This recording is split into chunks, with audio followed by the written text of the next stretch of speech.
India's number 1 varicose veins hospitals ఐబీసీను సంప్రదించండి. మీ నొప్పి లేని ప్రయాణాన్ని ప్రారంభించండి. నమస్తే, శ్రీ మాత్రే నమః, శ్రీ గురుభ్యో నమః. సుమన్ టీవీ ప్రేక్షకులకు స్వాగతం, సుస్వాగతం.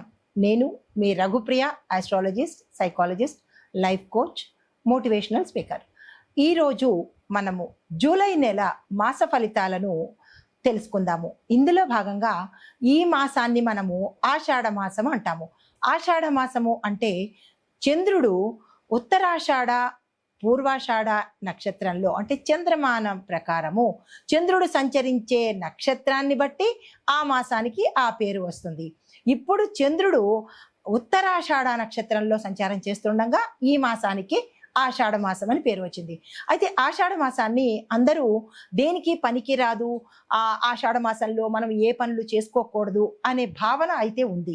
అయితే ఈ మాసంలో మనము పూజలు వ్రతాలు చేసుకోవచ్చు, కానీ గృహప్రవేశాలు, ఉపనయనాలు, నామకరణాలు లాంటి శుభకార్యాలనైతే మనము చెయ్యము. అయితే ద్వాదశ రాశుల వారికి ఈ మాసంలో అనగా ఆషాఢము శ్రావణము కలగలిపిన ఈ మాసంలో ఎలా ఉండబోతోంది, స్త్రీలకు ఎలా ఉండబోతోంది, ఈ రాశిలో అంటే ఒక్కొక్క రాశిలో ఒక్కొక్క రంగంలో ఉన్న వాళ్ళకి, స్త్రీలకు, పురుషులకు, పిల్లలకు, ఉద్యోగస్తులకు, వ్యాపారస్తులకు, రాజకీయ నాయకులకు ఎలా ఉండబోతోంది అని సవివరంగా మీకు తెలియజేసుకుంటున్నాను. ముందుగా మేషరాశి వారికి చూసుకున్నట్టయితే స్త్రీల యొక్క ముందు స్త్రీతోనే ప్రారంభిద్దాము.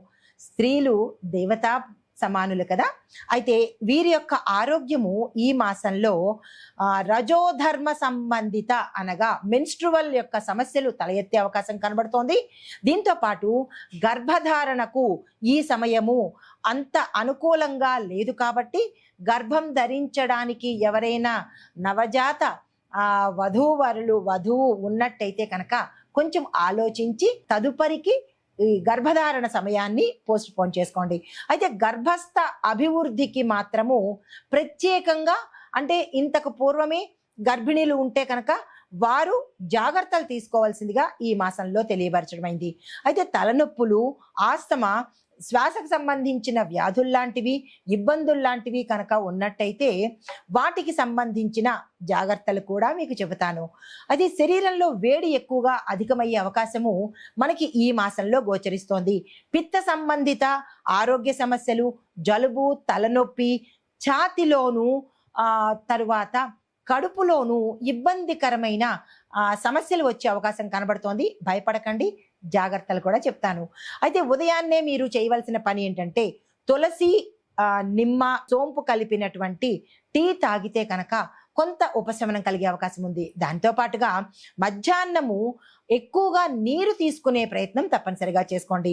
రాత్రిళ్ళు అతి మసాలాలు కానీ, అతి వేడి పదార్థాలు కానీ, అతి చల్ల పదార్థాలు కానీ మీరు తీసుకోకుండా ఉండడమే మంచిది. దీంతో పాటుగా బయట యొక్క పదార్థాలు కూడా ఆర్డర్ పెట్టో లేదంటే బయట తినడమో ఇలాంటివి కనుక మీరు కొంచెం తగ్గించుకున్నట్టయితే మీరు ఆరోగ్యంగా ఉంటే మీ కుటుంబం ఆరోగ్యంగా ఉంటుంది. అయితే వీటిని తగ్గించుకొని ఆహార నియమాలు పాటించుకోండి. దీంతో పాటుగా ప్రాణాయామం కానీ, మెడిటేషన్ కానీ ఇలాంటివి చేసుకున్నట్టయితే మంచి ఫలితాలు పొందే అవకాశం కనబడుతోంది. అయితే మీకు ప్రత్యేకంగా చెప్పదగిన పరిహారం ఏంటంటే కనుక మంగళవారం రోజు అంగారక స్తోత్రాన్ని పఠించడంతో పాటుగా ఎర్రని పువ్వులను దుర్గాదేవికి సమర్పించి మీరు ఏదైనా పూజా కార్యక్రమాలు చేసుకున్నట్టయితే మంచి ఫలితాలు పొందుతారు. అయితే ఇది స్త్రీలకు ప్రత్యేకంగా. తరువాత విద్యార్థులకు చూసుకున్నట్టయితే కనుక పరీక్షా ఫలితాలు చాలా అనుకూలంగా ఉండబోతున్నాయి. కానీ మీరు ప్రయత్నించి కష్టపడితేనే తప్ప ఫలితాలు పొందలేని పరిస్థితి. సైన్స్, కంప్యూటర్ కోర్సులు చదివే విద్యార్థులకు ఇది అత్యంత అనుకూలమైన సమయము. మీరు ఏ ప్రయత్నాలు చేసుకున్నా ఈ సమయంలో చేసుకున్నట్టయితే, ఈ మాసంలో ప్రథమార్థంలో కనుక చేసుకున్నట్టయితే విశేషమైన విజయాలు చవి చూసే అవకాశం కనబడుతోంది. తరువాత ఉద్యోగస్తులకు చూసుకున్నట్టయితే కనుక మీ యొక్క పై అధికారుల మద్దతు, సపోర్టు ఈ సమయంలో మీకు అందబోతోంది. కానీ సహోద్యోగులతో మీకు కొన్ని భేదాభిప్రాయాలు వచ్చే అవకాశం కనబడుతోంది. అంటే మీకు వర్కర్స్తో కానీ, మీ సహోద్యోగులతో కానీ చిన్న చిన్న ఇబ్బందులు వచ్చే అవకాశం ఉంది. ఆ విషయంలో జాగ్రత్తలు తీసుకోండి. విదేశీ కంపెనీల నుంచి మీకు ఇంటర్వ్యూలు వచ్చే అవకాశం కానీ లేదా కాల్స్ వచ్చే అవకాశం కానీ కనబడుతోంది. అలాంటివి వస్తే కనుక మిస్ చేసుకునే ప్రయత్నం చేసుకోకండి.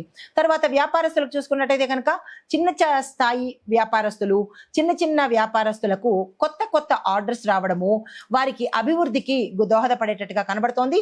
అలాంటి ఆర్డర్స్ ఏవైనా వస్తే కనుక మీరు నో అని చెప్పకుండా యాక్సెప్ట్ చేసే ప్రయత్నం చేసుకోండి. అయితే భాగస్వామ్య వ్యాపారాల్లో సమస్యలు వచ్చే అవకాశం ఇక్కడ చాలా ఎక్కువగా కనబడుతోంది. అలాంటి సమస్యలు ఏవైనా ఉంటే కనుక మీరు వాటిని వద్దు అని అనుకుని మీ అంతటా మీరు సోలోగా చేసుకున్నట్టయితే ఈ మాసంలో ఈ మేషరాశిలో ఉండే వారికి సోలోగా చేసుకోవడమే మంచిదిగా చెప్పడం జరిగింది.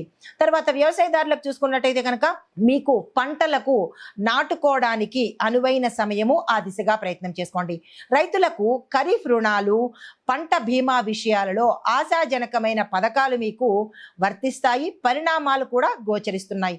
తదుపరి రాజకీయ నాయకులు కనుక చూసుకున్నట్టయితే మహిళా నాయకులకు విమర్శలు ఎదురయ్యే అవకాశం కనబడుతోంది. చాలా చాలా జాగ్రత్తగా వ్యవహరించండి.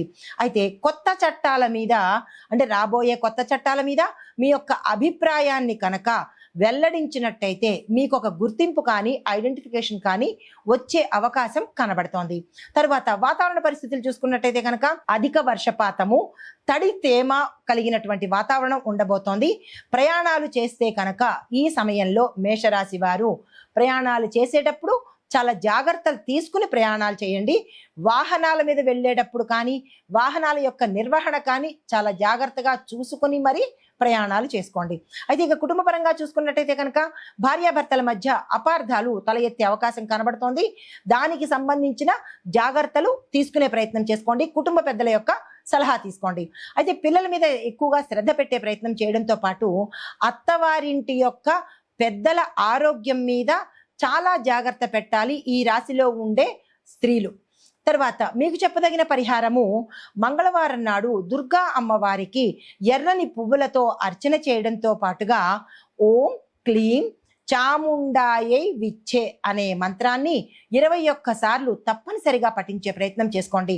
అయితే ఒకేసారి 5 మందికి కానీ లేదా 10 మందికి కానీ మీ శక్తి అనుసారము చక్కెర లేకుండా చేసినటువంటి పెరుగు దానం కనుక ఇచ్చినట్టయితే విశేషమైన ఫలితాలు పొందుతారు. ఇది మేషరాశి వారికి చెప్పదగిన పరిహారాలు, సూచనలు. నమస్తే.